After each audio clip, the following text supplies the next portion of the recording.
Welcome to this video tutorial on the operation of CAST. CAST stands for Clinical Anesthetic Survey Tool. It is a web-based application which you can run on your smartphone, tablet or computer and enables anaesthetists to be able to easily collect and analyse patient or staff survey data. Very briefly, this is how it works. When you anaesthetise a patient you would like to survey, you enter their contact details into the CAST system. At a future time, usually 24 hours, but this will vary depending on the survey, the system will send out an online survey request to the patient, either to their smartphone via SMS or to their email account, or directly to them via a ward-based internet device. The patient then completes or declines the survey, the results of which are then collated by the system into a PDF report which you can review and or upload to the college as proof of your CPD participation. Now there are three very important things CAST can do for your anaesthetic practice. Number one, it improves patient communication, satisfaction and safety. It does this via the clinical alert system, which we'll explore later in the video. Number two, it allows you to compare your anaesthetic performance against that of your peers, and it can even help identify specific areas of your practice which might need improvement. And it does all this in an anonymous and very non-threatening way. Now lastly, but probably most importantly, number three, it easily and quickly gets you all 100 practice evaluation CPD points for the triennium. Okay, so to get to CAST, the web address is www.castme.com.au. For the purposes of this demonstration, I'm using the Chrome browser on a PC, but you can just as easily do all this on a modern smartphone. The first thing you will want to do once you're on the main login page is to register a new account. To do this, click on New User. To register, simply fill in your details here. Now please note, only check the Survey Only account if you want to create a limited Survey Data Entry Only account. For example, this type of account could be used in recovery or on the ward to allow patients without smartphone or internet access the ability to complete your surveys. It is also important for you to allow consent for the use of your data in anonymous ranking or for research purposes. Once you are done, click Register. For now, we will return to the login screen via the top right menu. Okay, I am now going to log into CAST with a demonstration account. If you check the Remember Me box, this will save having to re-enter your login details for the current device every time you want to use the system. When you log into CAST for the very first time, you'll be taken to the help page. It is a good idea to take the time to read this for a better understanding of the operation of CAST. But for now, we will skip over it. You can return to this page at any time by selecting the Help option from the main menu. The first thing you'll need to do as a new user is to add a survey to your library. To do this, select the Library option from the main menu. You will notice two sections here. The top section is the user library. This is where your active survey types are listed. Below this is the system library where all the survey types are found. As of January, there are 7 surveys available to use. However, more are being added and the system library is expected to grow significantly in 2015. Note the survey's abbreviated name. If you would like more information on a survey, click the little plus icon next to its name and you'll be given a brief description. Many of these surveys are computerized versions of the currently published surveys on the college website. If you would like to see a preview of the survey which will be sent to the patient, click on the survey name. You can interact with the survey in the same way the patient will, but in this preview mode, no data will be recorded. For now, let's return to the library by selecting Library from the main menu. To add a survey to your own library, click the Add button. It is highly recommended that you start with the patient experience survey as your very first survey type. This is because it is by far the most popular survey. It's also the easiest survey to gain CPD points with. In this case, 20 points.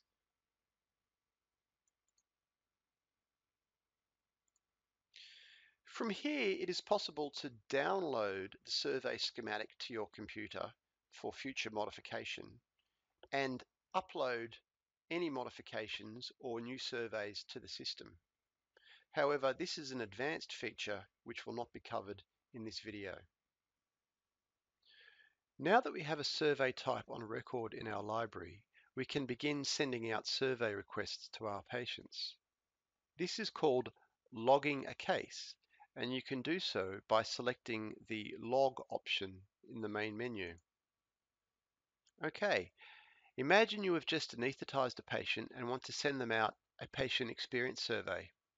To start with, ensure you have the correct survey type entered in the log box. Next, consider the survey log data entry fields. The 4 yellow patient contact fields will be common across all survey types. The remaining fields will vary depending on the survey specification. Let's start with the yellow contact fields. All of these fields are optional, but at least one of them must be filled out so the system can know where exactly to send the survey link. The ID field allows you to record whatever data you want to identify the patient for future reporting or communication purposes. You could enter the patient's name here, or hospital MRN, for example. If you want to ensure your surveys are entirely anonymous, even from yourself, you can leave this field blank.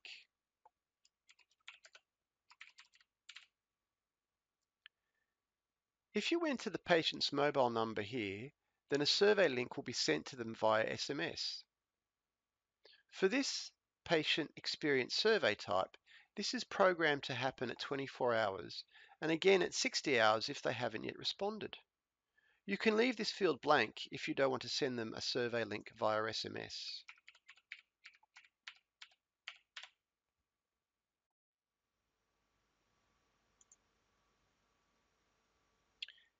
Here you can enter the patient's email address to send them the survey link via email. If you really wanted to make sure the patient received your survey request, you could enter both their mobile and email contact details.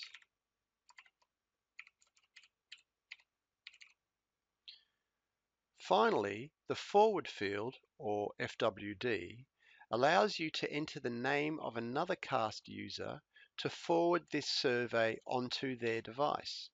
For example, imagine you wish to survey your day stay patients prior to discharge from recovery. In recovery, you could have the nursing staff logged into an iPad under the username PACU. By entering the username PACU here, then the survey link will be available to be accessed on the recovery iPad. And this will allow all patients, even those without internet access, the ability to complete your survey. To use this forwarding feature, you must also enter in a patient ID. And this is so the recovery staff can know which patient to give which survey. In this case, we will leave the field blank. The remainder of the data fields should be quite self-explanatory. Once you are finished, click the Submit button. CAST will inform you that your case has been logged. Notice At the bottom left-hand corner, your current credit count. Every time you send a survey, it costs 1 credit.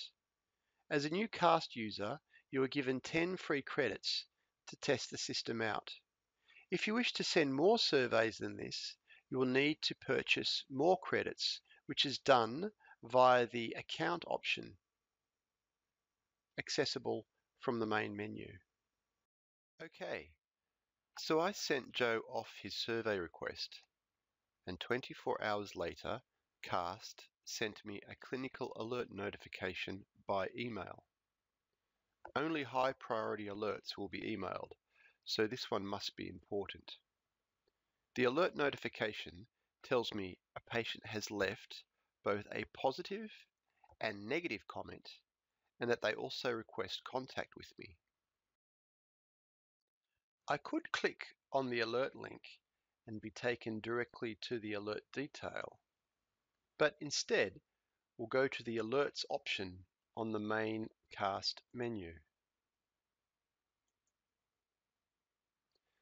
This is the clinical alerts page, where all active alerts will be listed. Note the date of the alert and the name of the alert. If you would like to clear the alert from the list, click the Clear button. To see the patient's response in detail, click on the alert name. This will take you to the survey review screen. And this is where you can see the survey response in greater detail. Note that this is for the patient experience survey. Note the alert detail. Also note when this survey was created, what its current status is, and the time when it was completed. I see this survey is for our patient, Joe. If I want to contact him, I can do so by clicking on his mobile number to contact him via mobile, or on his email address. The remainder of the fields detail his responses to the survey.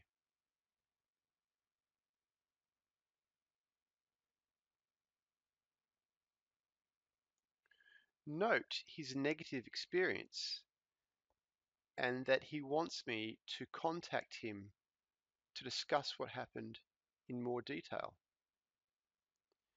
If you would like to see the survey as a PDF, you can click on the PDF button. This will allow you to view the survey responses in its native form.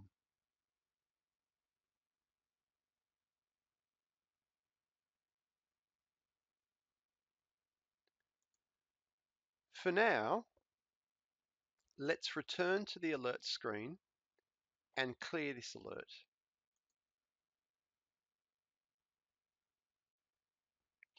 Now we will review our reports. From the menu, select Report. Ensure we have the correct report selected.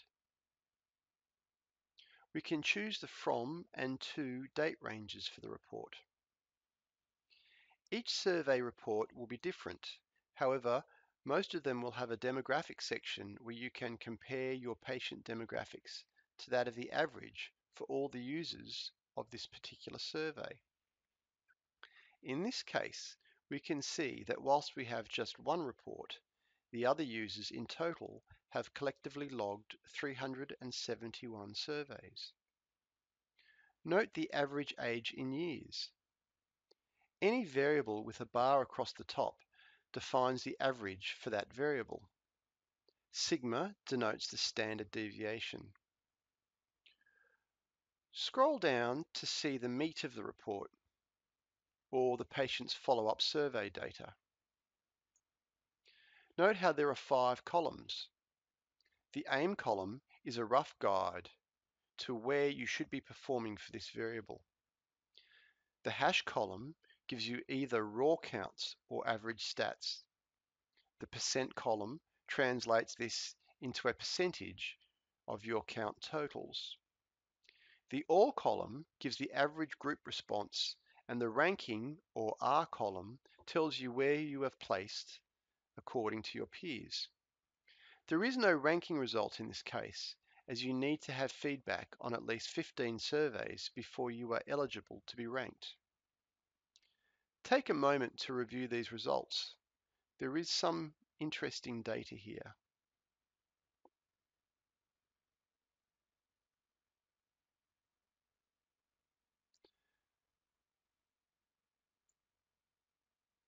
The bottom part of the report allows you to complete the college confidentiality and verification paperwork required for the patient experience survey.